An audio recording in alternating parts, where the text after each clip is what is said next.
Welcome to the Deep Dive. Today, we're taking the plunge into the machinery of the American economy. Yeah, specifically those, massive systems working behind the scenes. Exactly. The ones trying to keep things stable and, really importantly, fair.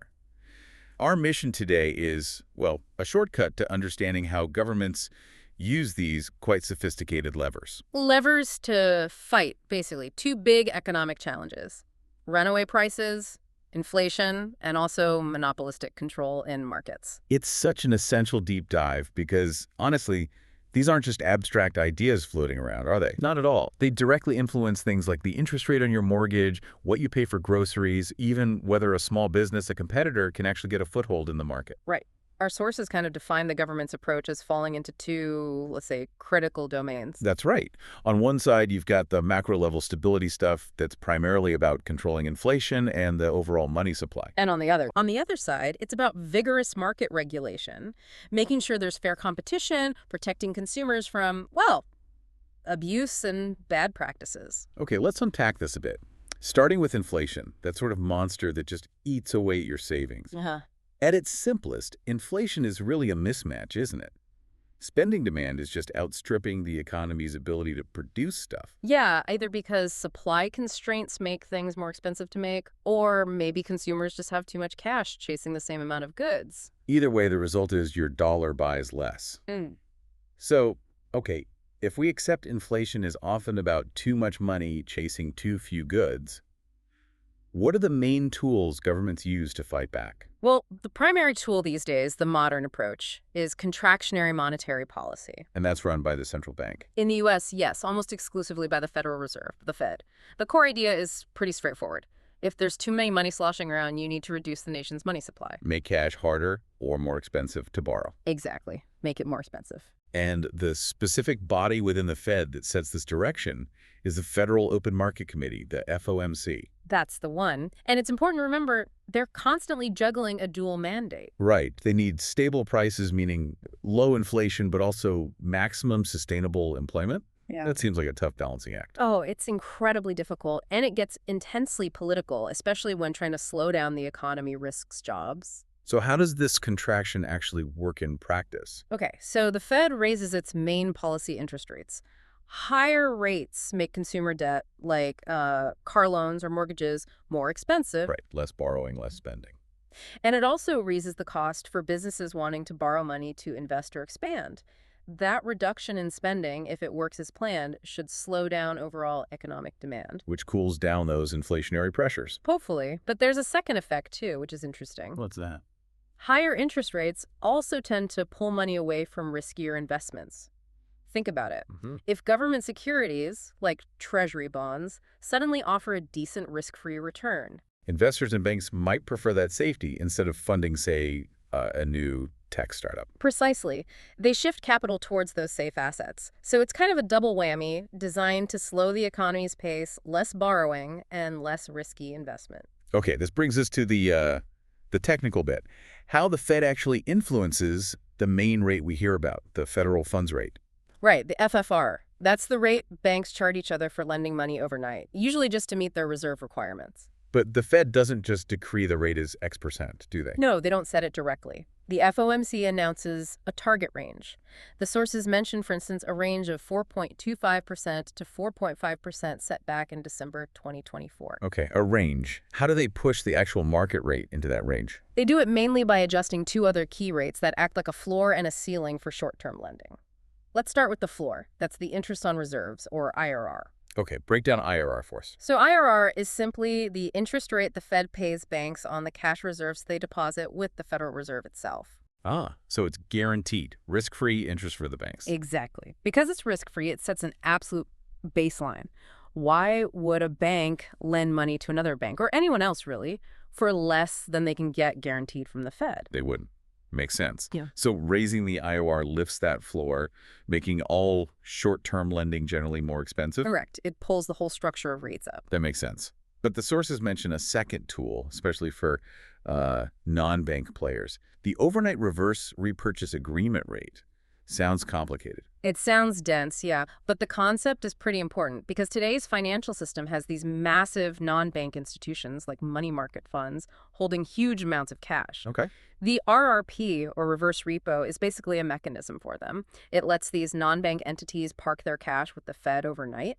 Technically, they buy a security from the Fed one day and agree to sell it back the next day at a slightly higher price. And that difference in price is the RRP rate. You got it. So by adjusting both the IRR upwards for banks and the RRP rate upwards for these non-banks, the Fed encourages all these big players to park cash safely. Instead of lending it out or putting it into riskier parts of the economy. Exactly. It's a pretty controlled way of shrinking the available money supply, pulling liquidity out of the system. That actually is really interesting. It shows just how complex managing money is now with all these different players. Yeah. Beyond those main levers, the Fed still has its older tools, right? Oh, yeah. They still use open market operations, FOMO. That's when the Fed buys or sells Treasury securities on the open market. Selling treasuries pulls cash out of the system, buying them injects cash in. Correct. Selling tightens things up. They also have the discount rate. The rate for banks borrowing directly from the Fed, like an emergency loan? Sort of, yeah. It's for short-term liquidity needs, borrowing from the Fed's discount window. Keeping that rate relatively high discourages banks from relying on the Fed too much. And reserve requirements, where banks have to hold a certain percentage of deposits. Well, those are actually set at 0 right now since March 2020. But importantly, the Fed keeps the authority to bring them back if they ever needed to. It's still in the toolkit, just not currently active. Okay, so those are the more, let's say, surgical tools of modern monetary policy. But let's contrast that with the historical alternative, something much blunter. Ah, you mean price controls. Exactly. The idea of just setting caps or floors on prices, maybe wages too, politically, it must seem very appealing during high inflation, right? Like direct action. Hugely appealing. Right. But the evidence, especially from the 1970s, is pretty stark about their failure. Right. People forget President Nixon actually tried this. A dramatic 90-day freeze on all wages and prices back in August '71. He did, and initially it was quite popular. People felt something was being done, but the failure was, well, pretty spectacular. How so? Well, when you force a price below what the market supports or below the cost of production, you get predictable results. Producers facing higher costs but capped prices just stop making the product, or they make less of it. Leading to shortages. Massive shortages. The sources point out that by 1973, inflation was actually soaring to post-World War II highs. The controls were seen as a total bust, creating inefficiencies and distortions everywhere. It's that classic economic lesson, isn't it? You can control the price tag on the shelf, but you can't force someone to produce the goods if they're losing money. You just get queues in black markets. Exactly. And the consensus among economists now is pretty overwhelming. Price controls just don't work against widespread systemic inflation. They don't break the underlying problem. Which is often that wage price spiral. Precisely. Higher prices lead workers to demand higher wages. Businesses grant them, then pass those higher labor costs on to consumers via higher prices. Higher prices mean workers demand even higher wages. And round it goes. Controls just mask the symptoms. They don't cure the disease. Right. They distort the market signals without addressing the core issue of too much demand relative to supply. And, okay, sticking with the Fed's monetary policy for a sec. Yeah. Another major challenge beyond just setting the right rate is the time lag, isn't it? Oh, absolutely. This is crucial. You raise the Fed funds rate target today, but the full impact on the actual economy, on spending, investment, inflation might not fully hit for quite a while. How long are we talking? The estimates vary, but it could be up to 2 years for the full effects of a policy change to work their way through the entire system. Wow. 2 years. That raises a huge question, doesn't it? If you're steering the economy. It means you're essentially driving while looking mostly in the rearview mirror. You're making decisions today based on data that reflects conditions from months ago, and the impact of your decisions won't be clear for months, maybe years to come. Wondering if the tightening you started 18 months back is about to bite really hard, or maybe not hard enough. Exactly. It puts tremendous pressure on the FOMC. How aggressive do you need to be now to get that desired soft landing? Slowing the economy just enough to curb inflation, but not so much that you tip it into a full-blown recession. It's not just an economic calculation. It's a massive social and political risk. Go too far, and you could be responsible for widespread job losses. Don't go far enough, and inflation stays high. It sounds extraordinarily difficult. which I guess explains why they've developed these more nuanced tools like IRR and RRP, trying to get more granular control, maybe avoid those huge sudden hikes if possible. That's the hope, yes. More precision, less blunt force. Okay, so we've talked about the guardians of macro stability, the Fed using monetary tools to keep the economic engine running smoothly, hopefully. Now let's shift gears. Let's talk about the guardians of market integrity and trust. The Federal Trade Commission, the FTC. Right. If the Fed manages the engine's health, maybe the FTC ensures the road itself is fair and safe to drive on. That's a pretty good analogy. The FTC was set up way back in 1914 under President Woodrow Wilson.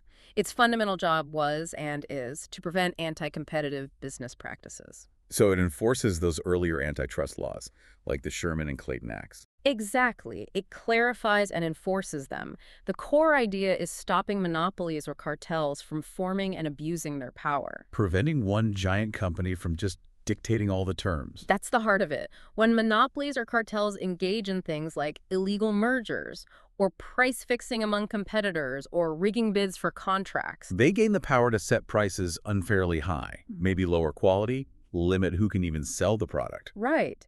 And that harms consumers who pay more for less, and it also harms potential competitors and investors because the market isn't open and fair. So what does that translate to in terms of the FTC's actual day-to-day work? It's not just busting giant monopolies, is it? No, it's broader than that. While tackling major anti-competitive actions is key, their mandate also covers things like fighting fraudulent or deceptive advertising. Like ads making totally false claims about a product. Yes, or ensuring businesses provide full and honest disclosure in transactions, things like franchising agreements, or even just clear pricing in retail. It's really about being the watchdog for market honesty. And how is the FTC structured to do all this? It's led by a 5-member commission. These commissioners are appointed by the president, have to be confirmed by the Senate, and they serve 7-year terms. Okay, 5 commissioners.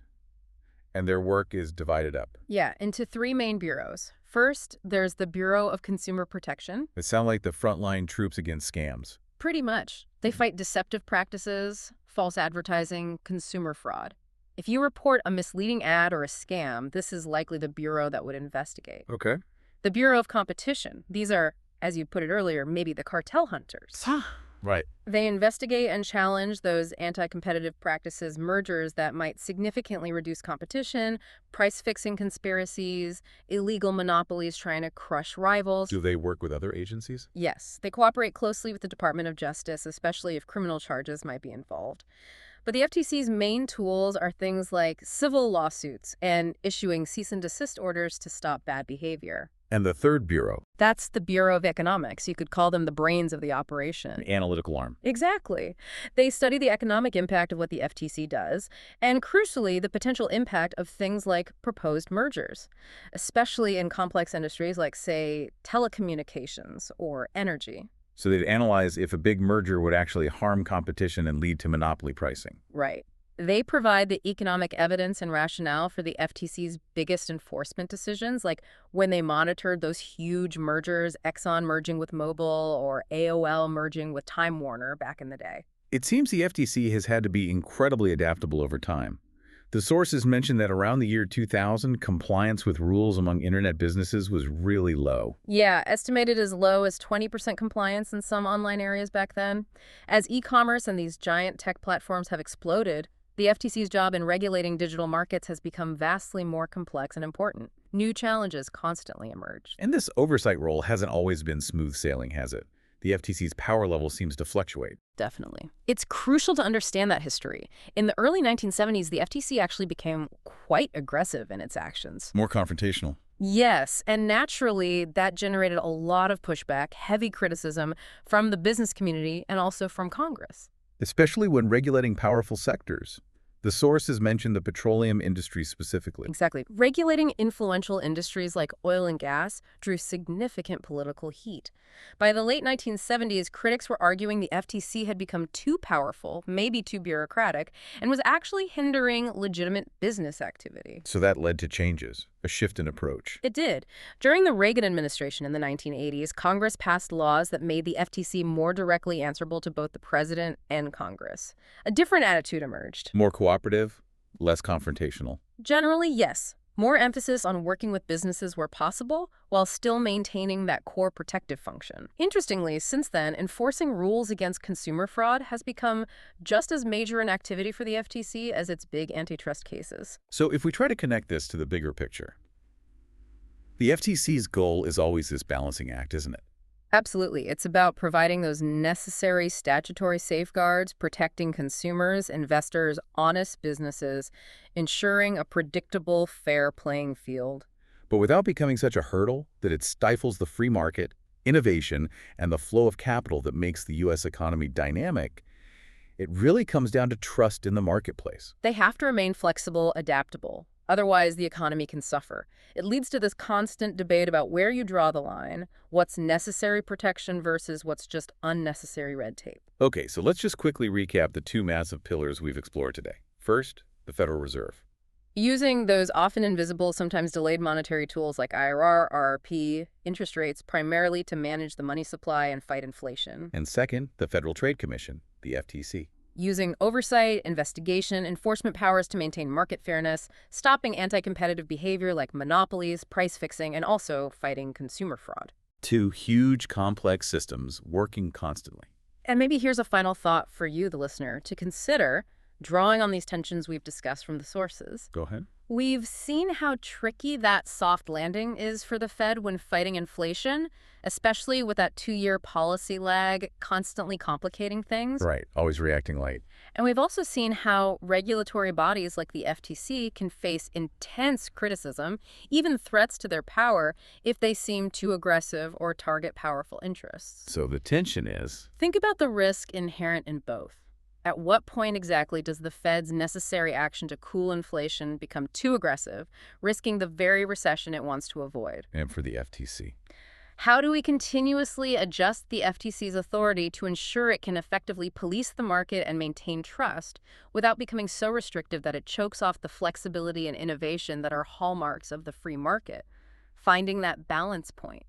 That's the perpetual challenge driving economic policy debates every single day. A truly difficult balance indeed. Thanks for joining us for this deep dive.